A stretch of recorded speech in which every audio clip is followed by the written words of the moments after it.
In the shadows of Russian cities, a silent epidemic devours the youth. Its street name is meow-meow. Its scientific name, mephedrone. A synthetic substance that promises euphoria but delivers destruction. Cheap, accessible, and devastating. This is the story of how a drug manufactured in clandestine laboratories is decimating an entire generation, and how an international criminal network feeds this market of death. It all begins in China's industrial ports. In discreet warehouses, legal chemicals are packaged and shipped to Russia. Officially, they are industrial reagents or cleaning products. In reality, they are the chemical precursors of mephedrone. The smuggling is surprisingly simple. The components needed to produce the drug are not, by themselves, illegal in many countries. They have legitimate industrial uses. This creates a gray zone that traffickers exploit masterfully. The containers travel thousands of kilometers, passing through customs, crossing borders, until they reach their final destination, small Russian industrial towns where nobody asks questions. There, in basements, abandoned garages, and remote warehouses, clandestine laboratories transform these harmless chemicals into one of the most addictive drugs on the black market. The cooks, as they are called, are not trained chemists.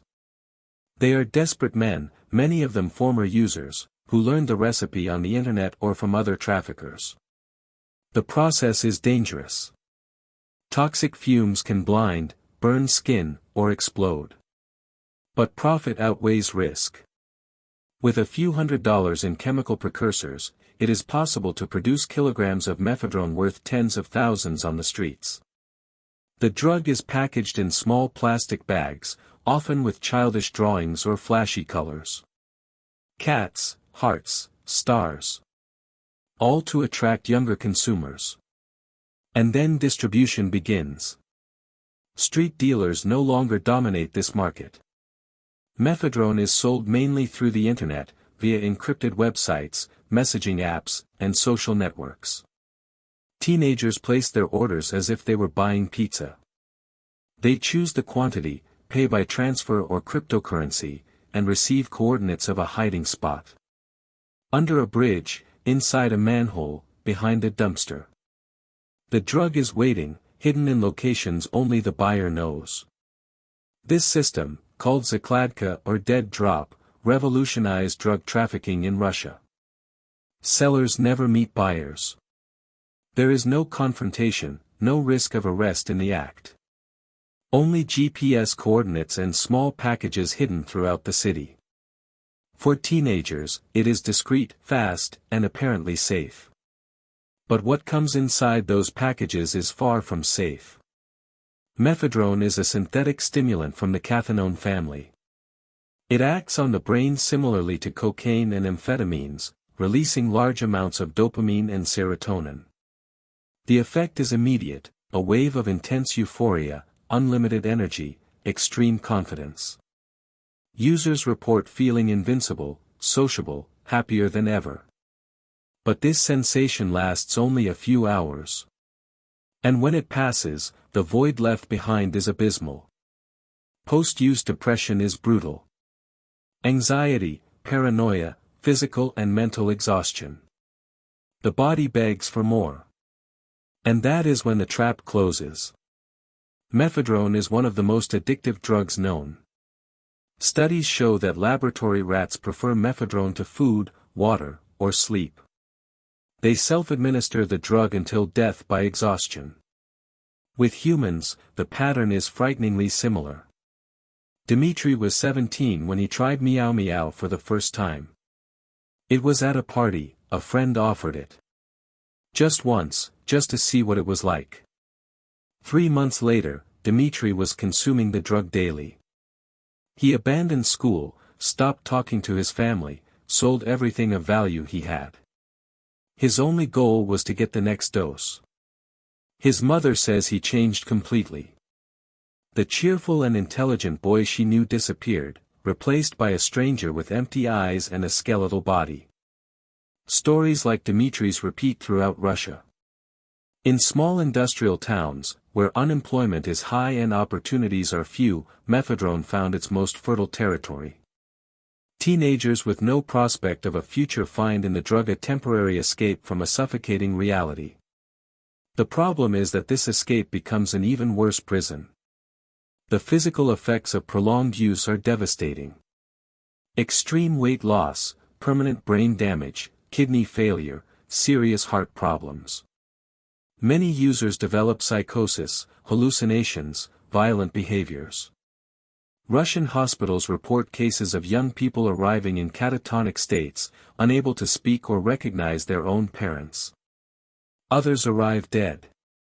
Authorities try to combat the epidemic, but the fight is unequal. For every laboratory shut down, 3 new ones emerge. For every trafficker arrested, a dozen take their place.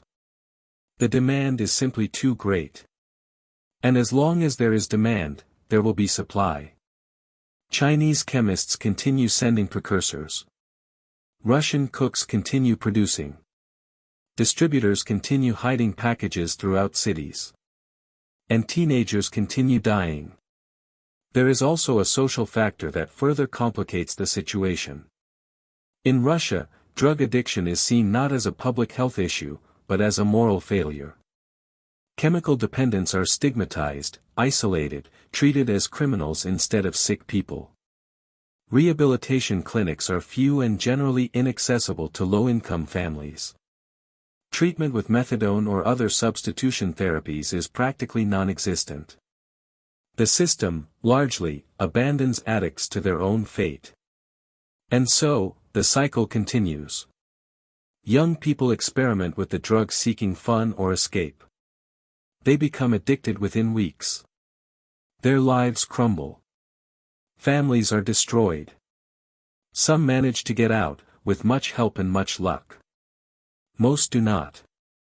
Overdoses, suicides, deaths from medical complications. Exact numbers are difficult to determine, as many deaths are not officially registered as mephedrone-related. But independent estimates suggest that tens of thousands of young Russians have already lost their lives to meow-meow. Non-governmental organizations and activists try to fill the void left by the state. Harm reduction programs, support centers, emergency hotlines. But resources are limited and the scale of the problem is immense. For every young person who receives help, hundreds remain invisible, consuming the drug alone in dark rooms, sinking deeper and deeper. The Internet, which facilitated drug distribution so much, has also become a space where users share their experiences. Forums and message groups are full of desperate accounts. Pleas for help. Confessions of despair. But there are also those who romanticize use, who glorify self-destruction, who encourage others to experiment. It is a dark virtual world that perfectly reflects the real tragedy unfolding in the streets. Some experts argue that the solution lies in decriminalization and treatment, instead of repression. Users must be treated as patients, not as criminals. Investment in education, prevention, and opportunities for young people is necessary. But these voices encounter resistance in a society that still views the problem through moralizing lenses. Meanwhile, traffickers continue innovating. New synthetic drugs constantly emerge, each promising to be the next big sensation on the black market. When authorities manage to ban one substance, chemists simply slightly alter the molecular formula, creating a new compound that technically is not illegal yet. It is a cat-and-mouse game that authorities are losing. Mephedrone is not just a drug. It is a symptom of much deeper problems. Social inequality, lack of opportunities, isolation, hopelessness. As long as these problems are not addressed, drugs like meow-meow will continue finding willing victims. Young people who see in them not just a form of fun, but a way to endure an unbearable reality. This is the hidden face of modern Russia. A generation being devoured by chemicals manufactured in dirty laboratories, distributed by invisible criminal networks, consumed by teenagers who should be thinking about bright futures, not about where to find the next dose. It is a tragedy in slow motion, happening now, at this moment, while the world looks the other way. And the question that remains is simple, but frightening. How many more need to die before something really changes? How many families need to be shattered? How many futures need to be stolen? The answer, unfortunately, seems to be, many more. Because as long as there is profit to be made, as long as there are desperate young people, as long as there is social indifference, meow-meow will continue its silent work of destruction. And another generation will be lost to an epidemic that could have been prevented.